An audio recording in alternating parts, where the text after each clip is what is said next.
Hello guys and welcome to the ESL One Mumbai 2019 India Qualifiers, where we are watching the last match of the day.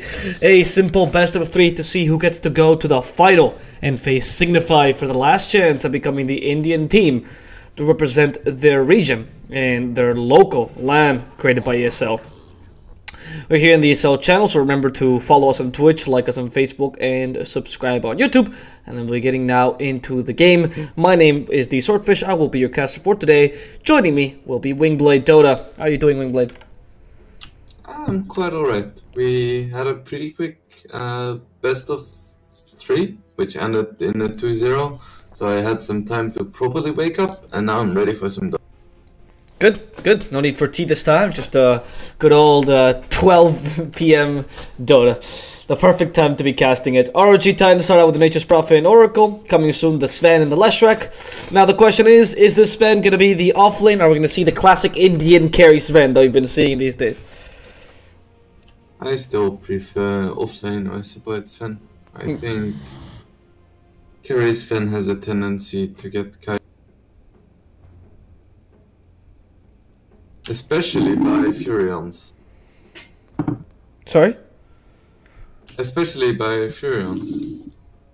Oh, it's true. Yeah, I agree. The carry Sven gets killed by, or I guess stopped by him completely. I do very much like the Nature's Prophet pick as a whole for ROG Titans. I think coming soon is going to have a bit of a difficult time at first with the Sven carry. So I would like to see a Sven offlane as well, going for those kind of core items, those utility. Leshrac as well for coming soon. It could also be the typical thing we said, support or mid. We've seen a lot of support Leshrac though in these qualifiers. It's a very powerful hero.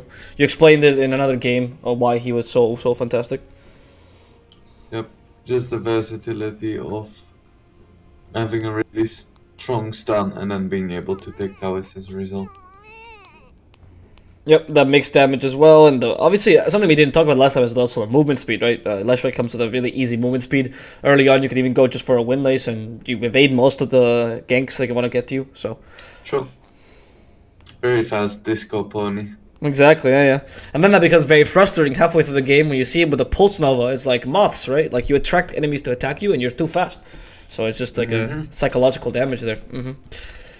And then just the dancing. Just a relentless dancing. Oh god, that's the worst. Like, I thought Shadow Fiend's taunt was bad, but this is much worse. Speaking about swaggy heroes, we've been seeing a lot of Kunkka. We have. More picked here, I would say, than the rest of the regions. Other regions stopped picking Kunkka mid as often. Like, it's still a pick, but it's not as common. Here it seems to be like still first pick, first ban material, or at least second round. I'm also... I wonder what ROG Titans is gonna pick against him, because we've discussed the good picks against Kunkka before. Yep. There is Razor, Pugna does well, Odi does well, but he's obviously banned, Monkey King banned, so... Huskar as well. I'm sure ROG Titans kind of saw this coming too, this Kunkka pick. Because if you ban Odi, Monkey, you know what's coming. Yep, that's very true. I will say though, it's odd that coming soon doesn't decide to use their last pick to counter pick a mid, and instead picks their mid much earlier. So, especially a mid like Kunkka. I mean, there's quite a lot of picks, like you mentioned, that could beat him in lane. And just banning OD Monkey. Doom for ROG. Okay, that's a new pick I haven't seen in a while. Is that Nature's Prophet support then? Okay. Other regions have played quite a bit of Doom, but this is one of the first times, if not the first time, we've seen it here.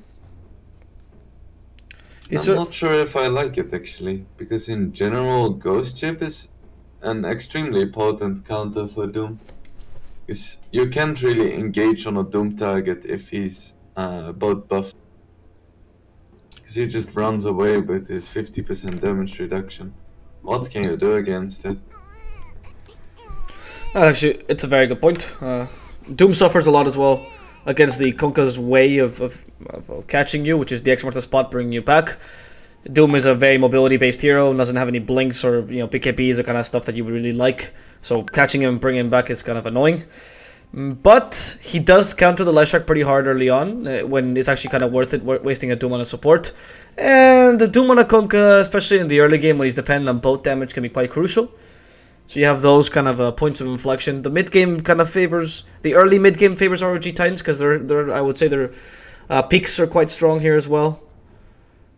I'm not sure because coming soon does have a lot of stuns, which is extremely good before BKBs come out, and that's another stun. So there is a lot of pushing and a lot of stuns on coming soon, which for qualifier teams tends to be a very smart way to play.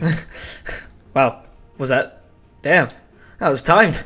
Well, the Jakiro here, I think is actually a really good pick, honestly. It combines really nicely with the Kunkka and even the Sven. Having those area stuns, especially with the positioning skill, is usually pretty good. Your Disco Pony can go full position 4. Jakiro is not really an item-dependent hero. And he kind of secures your lanes as well. Not the best hero against Doom because he lacks physical damage and he kind of has a lot more of the magical damage, but he can really go in the offlane easily, has a bit of deep push against Nature's Prophet, offers a nice amount of magical damage, and is generally a pretty tanky support. Yeah. So I like him against Furion too. Yep. Because he has the attack speed slow for the treants. And it's really good in the early game if you actually do have to lane against Furion, right? Just take away essentially his power in lane. Because he's only really a right clicker as the game progresses as well, which Jakiro takes advantage of. So I like. What can we see now for ROG? I'm not sure, but I just want to emphasize one more time about the Jakiro that he's able to deal with the treants while also harassing the Furion, which is a thing that not a lot of heroes can do. Like you have heroes that are decent to deal with treants, and you have heroes that can deal with Furion, but Jakiro can do both, which is just extremely strong. That's true. So for ROG, it's likely that they have both of their supports in Furion and Oracle, and they want to pick a mid that is good against Kunkka, I think. I'm saying that because there's not that many heroes left to really play against Kunkka, and they have 2 picks in a row. Oh! So we see the Shadow Fiend again. Was it the same team, I think, that played the Shadow Fiend as well against the Kunkka last time? I think so. I think it was ROG versus LXG, because we were talking about how good that mid in ROG was. Yeah, it could very well be. That is this guy just thinks Shadow Fiend's a counter to Kunkka. Maybe that's the plan for ROG. They just think that people have forgotten about this pick. Very interesting. Well, it's always a fun matchup to watch, so I'm happy to see it. Very high skilled matchup for sure. And this means that we're gonna see a pushing lineup against a pushing lineup.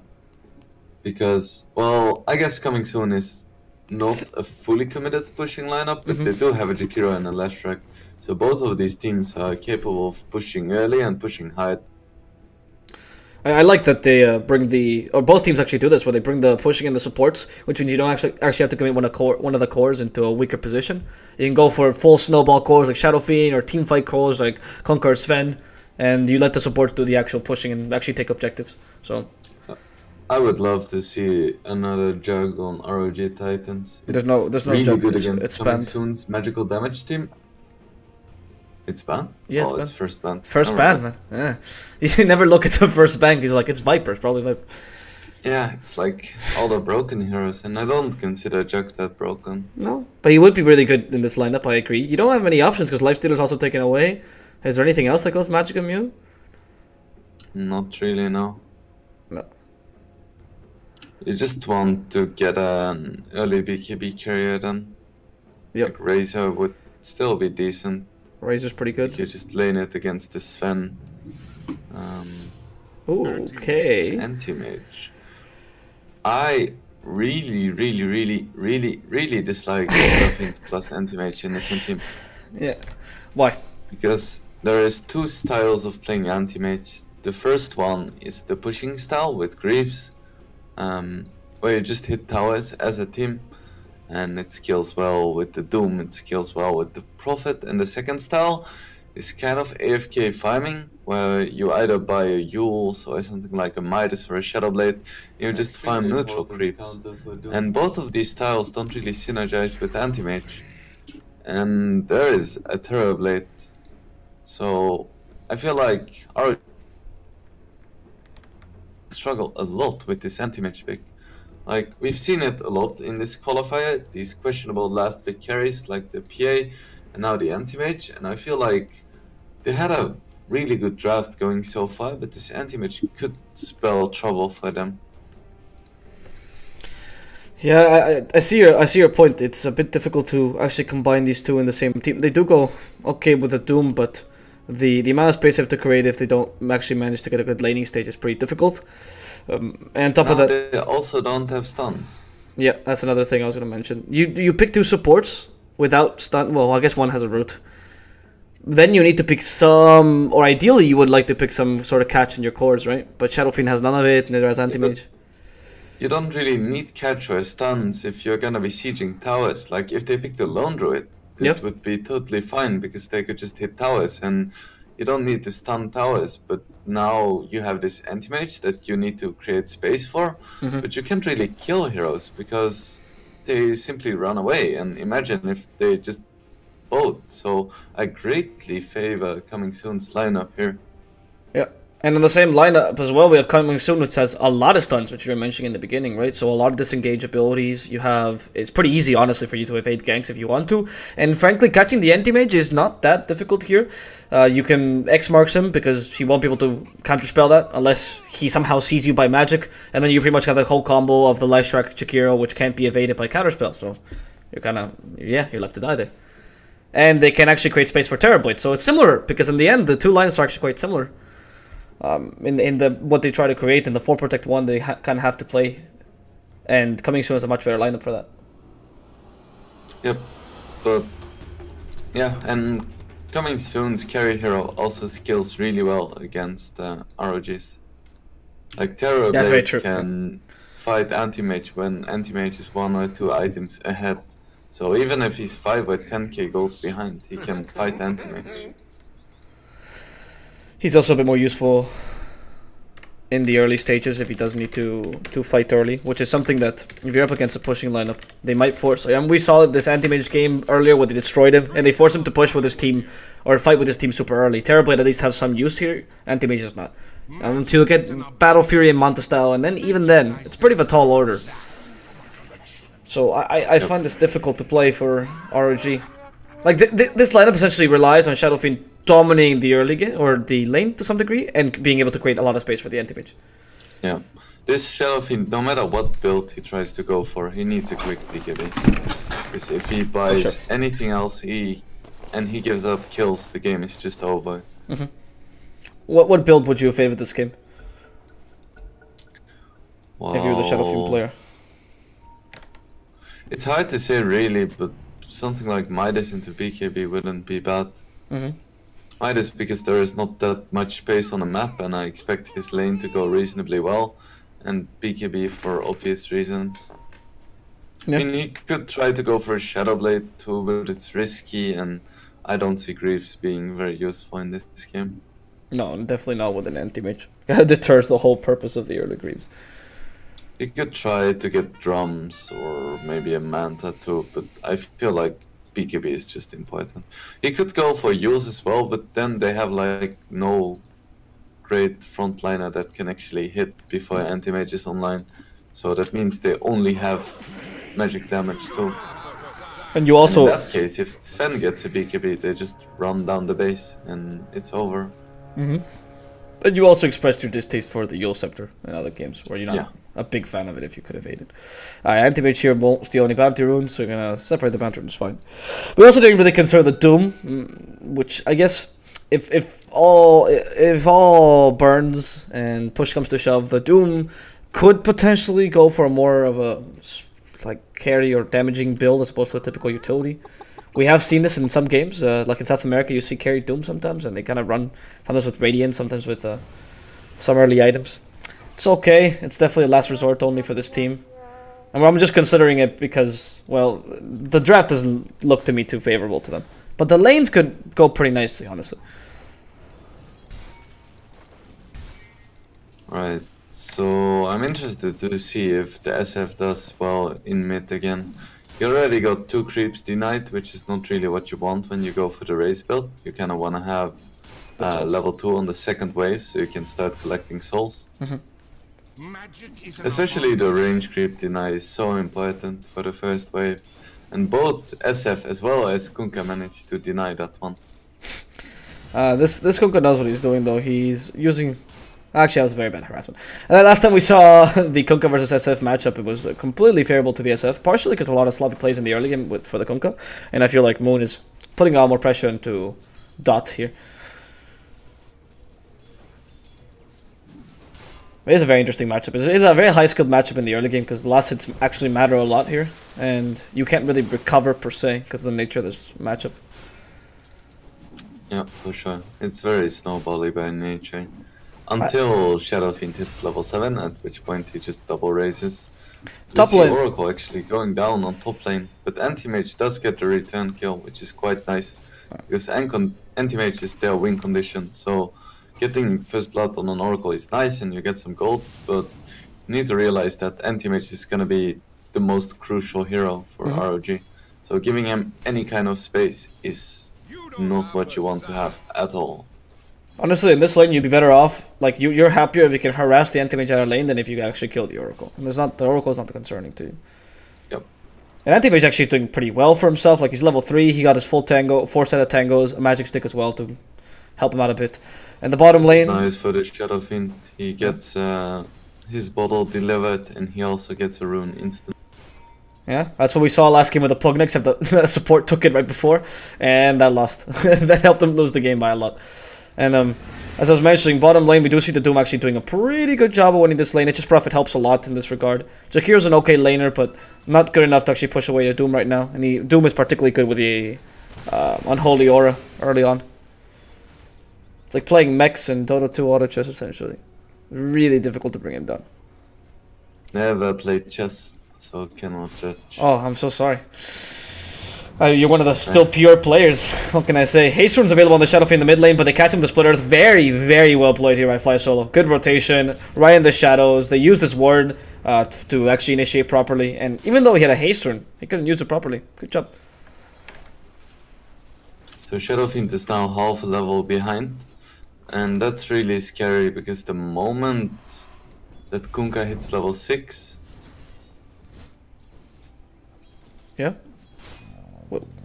Oh. And Kunkka is gonna be able to not only clear the waves fast, but also jungle. So you're gonna get outfound, which really sucks as a Shadow Fiend.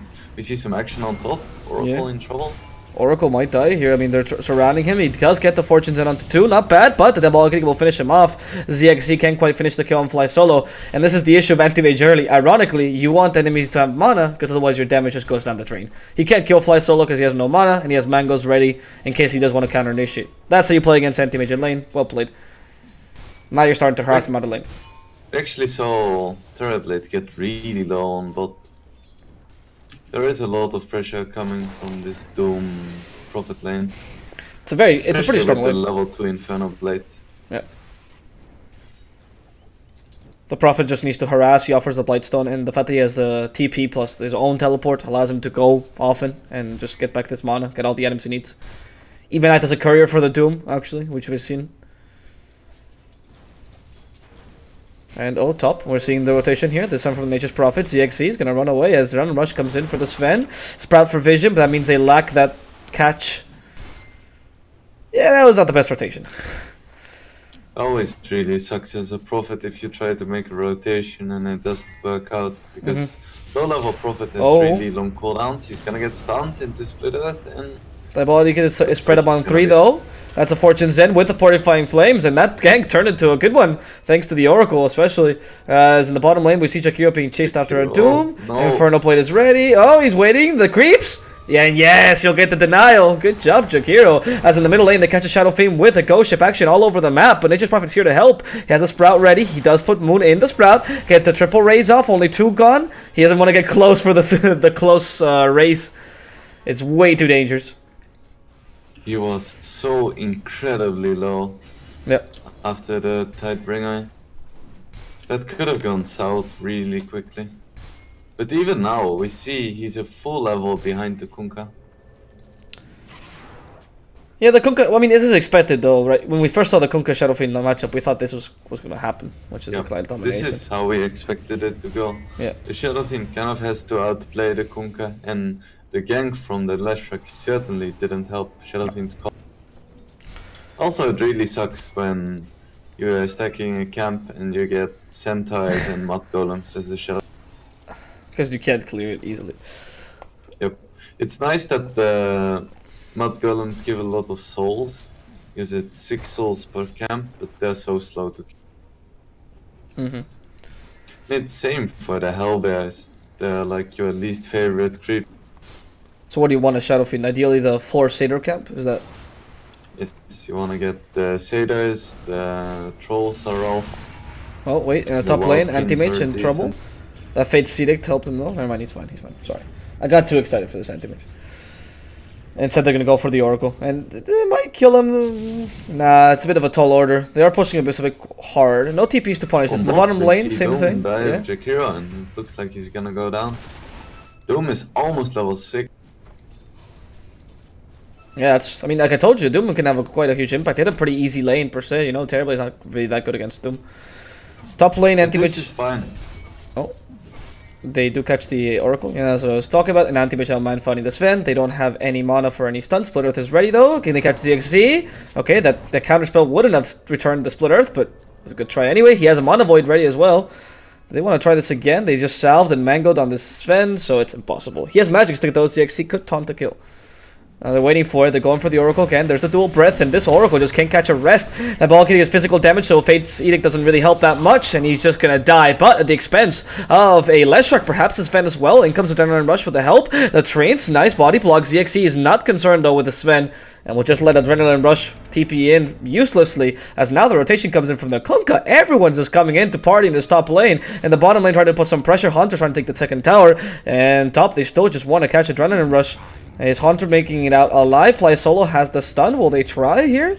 He's way too close to the creeps. Bit of a dangerous play. In the top lane, Moon still trying to go for Adrenaline Rush. There it is. Torrent First Vision. They'll catch him. They have the Stormhammer now. Adrenaline Rush is not going to survive this. That was pretty questionable buyback from Leshrac. Yeah, I don't know what the purpose was. How much was it though? 215. I think he wanted to soak up the XP and the gold from the bottom lane, but he didn't realize that Terrorblade also had a TP ready. So they just both TP'd and were kind of sad that they didn't have free farm. Anyway, we saw a lot of pressure coming out from the Doom Prophet earlier, and as a result they took a really quick tier 1. However, getting a tier 1 is not always a good thing, but we see our Anti-Mage go for Jakiro. Yeah, this is going to be an easy kill. Torrent comes up though, could stop the Anti-Mage, and now Zap! Turning back, oh, he still gets killed off by the blinking Anti-Mage. However, Ghost Ship to the face, uses the Magic Stick before he gets stunned. It's not sufficient, they catch him anyway. Adrenaline Rush now in trouble, they even steal his last hit, so your Moon. They just want to stop this TP, can they do it in time? They're trying their best, but even with the Tidebringer, not enough. Nice rotation by Kunkka. Yeah. But as I was mentioning, if you only kill the tier 1, that creates kind of a safe place to farm as soon as the lane starts pushing in. Because if you farm next to a tier 2, you're kind of ungankable. Because if they rotate people to gank you, your team can not only TP to the tier 2, but also to the shrine. So it's one of the safest places to farm. And Terrorblade can safely farm the jungle, and now as soon as the lane starts pushing in, he can also safely farm the lane. So ideally you want to take the tier 2 as well. Like we see it too for the Anti-Mage. Like this is such a safe place to farm because they only took the tier 1. Let's see, Anti-Mage Nature's Prophet TPing in. This could be a suicidal play. Nature's Prophet has Wrath of Nature though. ZXC is unconcerned, sees a Leshrac, decides to help his teammate out. No, he's blinking out. Adrenaline Rush like, guys, please, why am I alone? Wrath of Nature ready, still not using it. He's probably just trying to waste their time right now. Here's Wrath of Nature last second, doesn't do much with it. And unfortunately, Oracle also dies in the mid lane. They're starting to really gank and take advantage of their superior stunning power, which is allowing them to get a lot of easy kills. Kunkka killed the Oracle too. And just a while ago we saw the Doom use his Doom on Terrorblade and take him down. Gonna take this tower as well in the mid lane with the Diabolic, or the top lane with the Diabolic Edict. And here's the beauty of this lineup, right? You can actually create space, but also make it into objectives. Something that I guess ROG is lacking to some degree. Only just Prophet, not as strong as Leshrac. And also Adrenaline Rush is dying a lot. Moon could be in Doom though. Hunter, oh, he doesn't have a Doom available, but Shadowfiend has a double damage, so he's more than ready to kill his Kunkka. Went in a terrible position and got punished for it. I think he was trying to maximize die bigger cleave, but that was just not wise. They don't have any vision here, so you really should never do that. So we do see the Shadowfiend go for the Greaves. Oh, Adrenaline Rush could die here. Split Earth, Split Earth. Ready? Never mind, Jakiro's here. Again, not the best positioning for these teams. They really could have made these kills, and now the two supports are alone. Will they hunt them down? Shadowfiend certainly seems decided to do so. All they need to do is kill Fly Solo. There it is. Root. Double raise. Yep. And goodbye, Fly Solo. Jakir is desperately trying to kill the tower. He manages to do it. No deny from the enemy team. ROG kind of frustrated with his play, but still attempting to punish Zap for what he did. He doesn't have TP, nor mana. He's just gonna die. I mean, he's just wasting their time at this point. Yep. That's like he's flying around all proud that he got the tower. He doesn't care about his fate. Punish me however you wish, I've already won. Exactly. And I mean, that was actually pretty okay by Jakir. I don't think I wasn't expecting them to actually be able to push the tower, so super impressive push by the supports, which are creating much more impact than ROG supports right now, unfortunately. And this opens up the jungle for coming soon. Yep. The dire jungle. Because there is only a tier 1 on mid, so that entire area is now unsafe for ROG Titans to farm, which creates a very difficult situation for the anti-mage. He's gonna have to farm in the Radiant jungle mostly, and like the dire triangle, which is the medium camp, the hard camp, and the ancients. Yeah. This offensive kind of warding as well helps when they take tier 2s and immediately start putting these kind of wards that also check for rotations. The shrine's still a concern, but if you actually just put a ward around there, you can see there's a sentry already by ROG to protect us. It's clear they know what they're doing. Whereas the bottom lane still hasn't fallen for coming soon. They get the Shadowfiend in the mid lane, farming in a bit of an unsafe position because there's no longer that vision around you to see this rotation for the top lane. You have this ward, but they didn't go by it. And they instantly move into Roche with the meta. Yep. Pretty clever. Good use of the meta. It's hard to contest, but it's impossible to contest without the Shadowfiend, because he is the strongest hero, ROG Titan. Okay, there's X marks the spot here. We'll catch the Doom. They might actually get a Roshan and a free Doom in the process. No, Doom has the Doom here, which is a bit annoying. Hunter gonna go into the stun. He actually just walks in like nothing happened, but the Aegis goes to the Terrorblade, and he just used his Doom on the Kunkka. Unfortunately, the armor's been activated. They have to deny him somehow. They're trying their best. Purifying Flames won't really work there. ZXC goes into the Wolf's Mouth. He starts chomping. They get a Split Earth off. Terrorblade from the low ground. They kill the anti-mage in time, killing his brethren as the Sven fights off against the enemy. Nature's Prophet alone. He has a magic stick still. Quelling Blade ready. He's not going to get stuck in those trees. He's not going to die to Adrenaline Rush. And the Aegis preserved. They do lose the Kunkka in the process, but honestly, you get 3 kills. It's definitely worth it, especially the one in the anti-mage. Even maybe a 4th one if they can cancel Adrenaline Rush TP. No, they can't. Not enough mana. Very questionable decision to run in on Doom, even when you have Oracle ulti. It's just such a low chance that you can steal the Aegis, and they did kill the Kunkka, but there is no way this is worth it. Even if they only lost Oracle and Doom, because they also committed the Doom and they committed the False Promise, which means that Terrorblade doesn't have to be scared for... Yes. Sorry, can you repeat that last part? Terrorblade doesn't have to be scared for? So he doesn't have to be scared anyway because he has Aegis. Oh, okay, right, yeah. Yeah, exactly. And he's also considerably... Oops. And not with... Wait I'll just rejoin real quick. Yeah, thank you, please.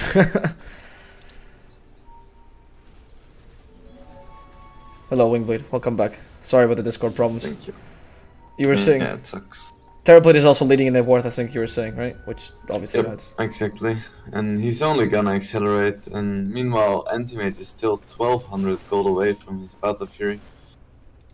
But they're getting a kill on the top lane at the very least. It's only a Shakiro though. And this is also starting to become a problem, which is coming soon, is sacrificing the supports, but in this process they're getting a lot of space for the Terrorblade. Whereas the Anti-Mage is not quite getting the same treatment. Just because your supporters are not effective. Shakira has so much more impact in the lane than, say, Oracle. The gold lead isn't that big because Prophet is doing a fairly good job. What is Faisal doing? And they do have a lot of towers. Is he gonna kill the Oracle alone? They're not even bothering to help him. Oh, what? Faisal just murdered him in front of the anti-mage. Anti-mage clearly only concerned about his Battle Fury, which is the right choice, but Slither's now ready. They can kill 2. Adrenaline Rush is in trouble. There's no way he's surviving this. Goodbye. 2 dead, almost for free. Anti-mage was afraid that the team was close. Yeah, he couldn't blink offensively, right? Just such a cookie play, and he gets away with it. Very well done. Yeah, and it's a double kill for support for 2 support for nothing. It's pretty nice. And yeah, you're right. I mean, he could have blinked offensively to get to him, but that was the only option really. And then if you blink offensively, you're always in a very dangerous position as anti-mage, especially before you Battle Fury. Could be in trouble. There is a false promise though. Good false promise, but I think the boat still hit him with the damage. Not entirely certain. We'll see now. He's been cured for now. They kill the Oracle first. Easier kill. Shadow Fiend's fully fine. Not a problem. RR. Here fighting in Nature's Prophet. But he finds that Divine is much harder to kill. He still has the Sunder, by the way. So Shadow Fiend has to be a bit careful. And Divine sees him. Sunder used. There it is. Oh, the Shadow Fiend was just not expecting that. He still has the Aegis ready anyway. So he could have this tower if he wants to. But RR, his teammate, in a bit of trouble. He still has the Stormhammer. Uses it.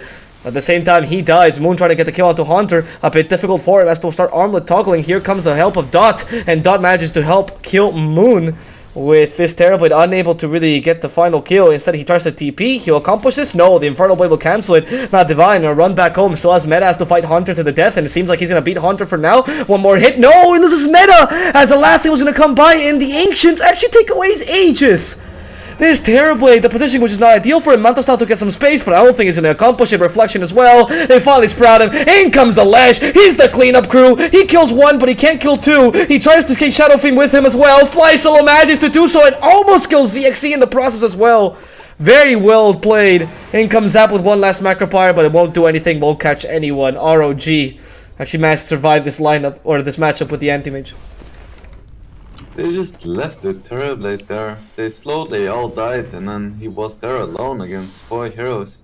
And then Aegis is not gonna save you at this point. I feel like Coming Soon needs to be more disciplined with the way they push. Like, losing heroes like this is the only way ROG has a chance of winning.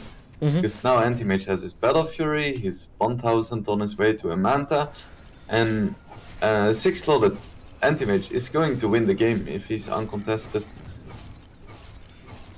Exactly. I mean, we saw earlier before this team fight there was a 1000 net worth difference between Terrorblade and Anti-Mage, more or less. Now it's only 400. Like, it's quite the gap closing. And oh, Adrenaline Rush. Is he gonna be killed off? He has the TP for Sprout. Ice Path cancels the TP. Quelling Blade to get into the Sprout. Hello, Adrenaline Rush peeking in, killing him off. And Zai comforting kill Hunter as well. Has a Yosef to set this up. But in comes the Oracle. They were afraid of this Macropire as well. They have the Stormhammer, but they don't use it in the middle of the Macropire. Maybe not wanting to fight this till the end. Okay, Sven actually hits pretty hard. Stormhammer to the Oracle. Ice Path to keep him in place. And Fate 6 stop him from killing the Oracle. But Hunter might not have the same luck in the backline. So here comes the Kunkka with the Tidebringer plus the double damage. Enough to kill Hunter.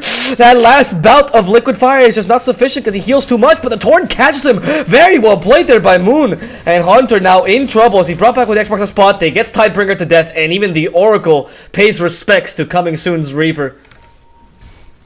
If you want to be a good Prophet, I feel like what you need to do is use that one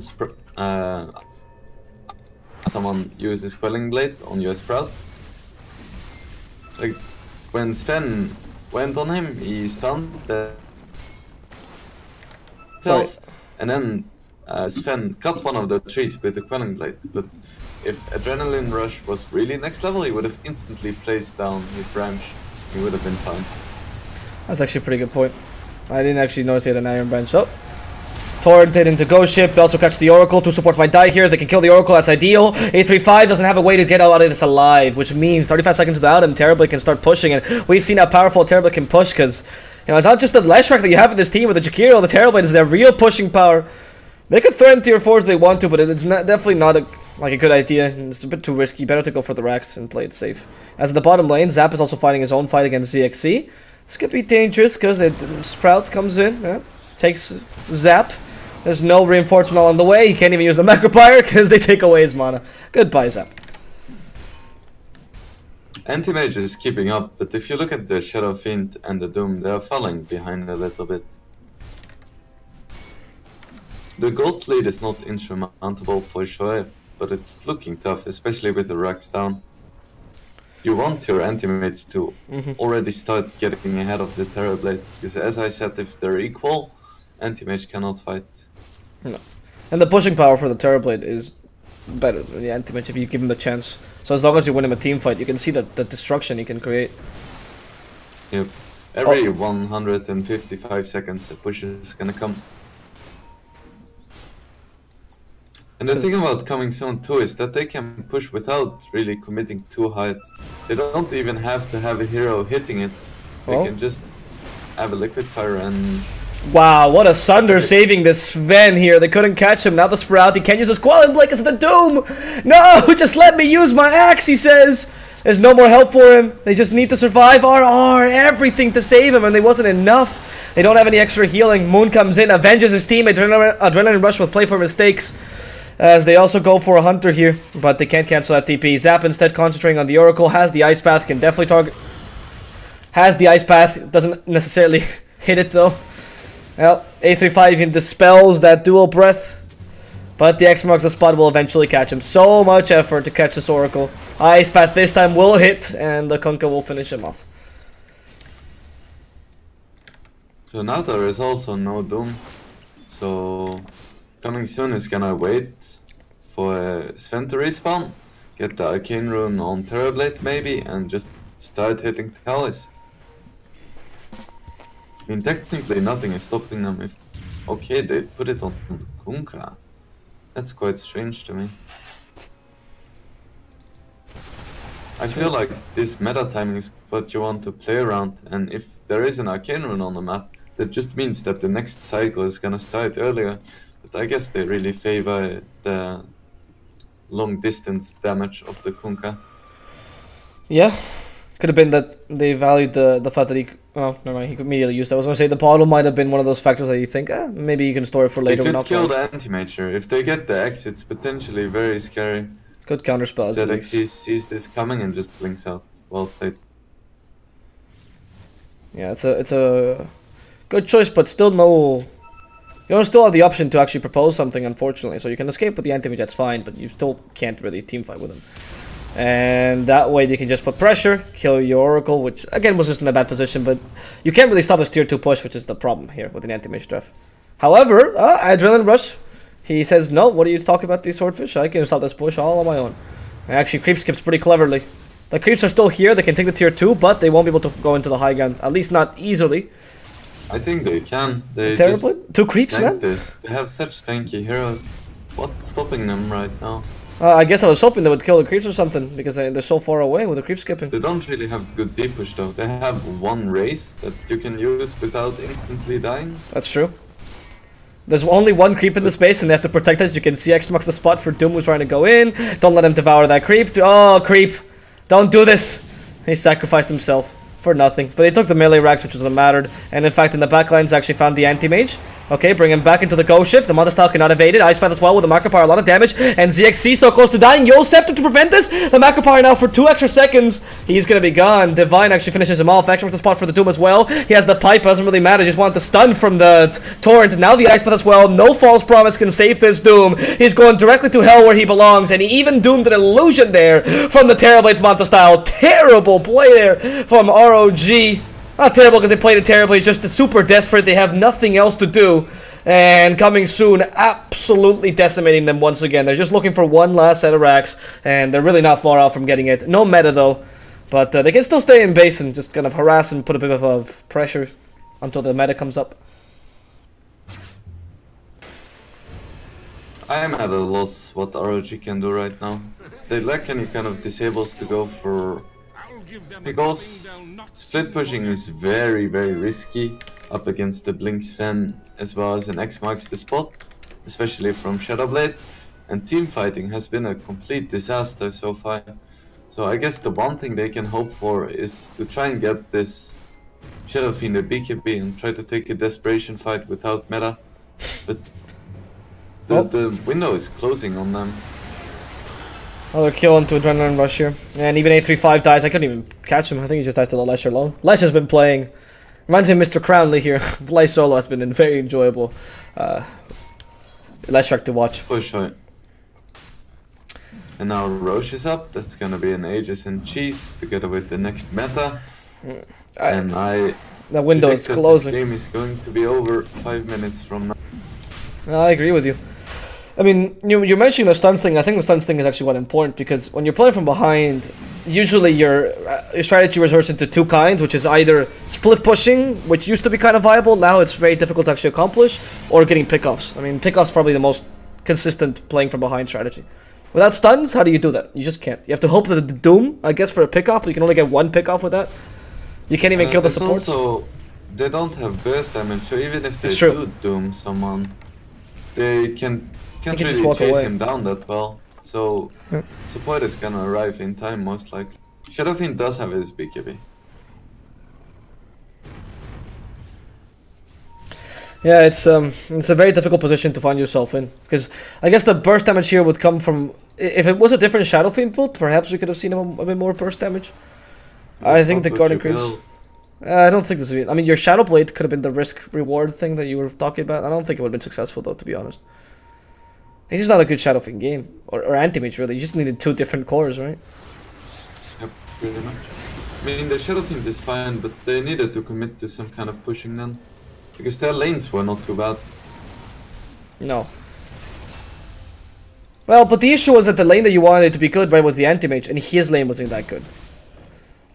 True, but that's, like, if they picked a different carry, they could have done better. That's exactly the point, I think. Like, hell, in this game, even a PA, I would have been okay with that, even though I'm not the biggest fan of the carry. I feel like PA is even weaker in lane than anti-mage. Oh yeah, no, it's not because of the win in the lanes, because your strategy can depend more on the Shadowfiend as opposed to having to play this 4 Protect 1 no matter what. Man, I feel like you need another tower hitter. Like, oh. I really like the Lone Route, but we see a fight coming out here. Yep, Wrecking My Soul's coming out and does nothing. Unfortunately, only a bit of damage removal here, but Hunter, he's actually fighting Divine. Will force this Aegis. He didn't use Sunder just yet, but that's meta gone. I'm surprising actually. Could have used Sunder there and kept meta. And for a Crystalist for the extra damage. I guess I'm not too concerned either. They lost Wrecking My Souls and Doom in that fight, and all they got was really a Terabyte Aegis. They find 835, no false promise anyway, so he's dead. Hunter goes in, double stun, that's not bad, but instead in the backlines they're finding a beautiful double Ice Path, and that's exactly what they need to close this game. They got ZXE first, forcing the Shadowfiend up in the air with the Yule Scepter, and now hoping to crit him. Oh, nice Sprout, saving Shadowfiend's life, but you already lost your melee racks, and you probably will lose your throne. ZXE dies a second time, die back immediately. The GG is just about to come out, it's out of ZXE's mouth. And ROG gave up the first game to a much more dominant Coming Soon.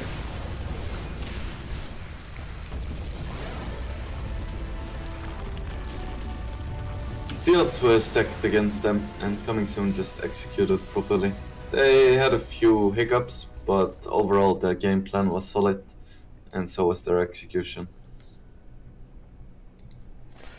Well, with that, I think this is the end of game number 1. Like you mentioned, just much better draft. I mean, we mentioned this like a million times, so I think can't beat the dead horse anymore. But also the execution for Coming Soon, this time it was much better. We saw the Shadowfiend Konka matchup again, and it's like night and day compared to LXG versus ROG. It's clear Moon knew what he was doing. He controlled the lane much better. He performed much better with the Tidebringer in the beginning as well, and that was actually pretty crucial at stopping whatever ROG's draft had in mind in terms of snowballing. So. Yep. Congratulations, Coming Soon, but we'll get back to game number 2 shortly, because Coming Soon still has to win that second game to actually qualify for that final. Stay tuned, guys, and feel free to follow us on Twitch, subscribe on YouTube, and like us on Facebook. And if you enjoy our cast, follow us on Twitter at TheSwordfish and at Wingblade Dota. And this has been the ESL One ESL One Mumbai 2019 India Qualifiers, and we'll come back very shortly with some more Dota 2. Until then, guys.